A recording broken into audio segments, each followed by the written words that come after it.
ఇంతకీ మీనాక్షి చౌదరి అక్కినేని కోడలు కాబోతుందా అనే ప్రశ్నకి ఆన్సర్ వచ్చేసింది. గత కొద్ది రోజులుగా హీరోయిన్ మీనాక్షి చౌదరి అక్కినేని కుటుంబంలోని హీరో సుశాంత్ తో ప్రేమలో ఉందని, త్వరలోనే వీళ్ళిద్దరూ పెళ్లి చేసుకోబోతున్నారని ఒక న్యూస్ బాగా చక్కర్లు కొట్టింది. యాక్చువల్ గా వీళ్ళిద్దరూ కలిసి ఓ సినిమాలో చేశారు. అదే మీనాక్షి చౌదరికి ఫస్ట్ మూవీ. సుశాంత్ హీరోగా వచ్చిన ఇచ్చట వాహనములు నిలుపరాదు అనే సినిమా ద్వారానే మీనాక్షి చౌదరి టాలీవుడ్ లోకి ఎంట్రీ ఇచ్చింది.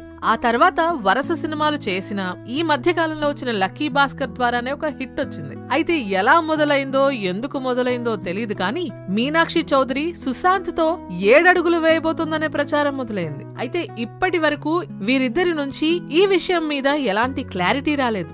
అయితే తాజాగా ఈ విషయం మీద మీనాక్షి రెస్పాండ్ అయింది. నేను సింగిల్ గానే ఉన్నాను, త్వరలో పెళ్లి చేసుకునే ఆలోచన కూడా లేదు.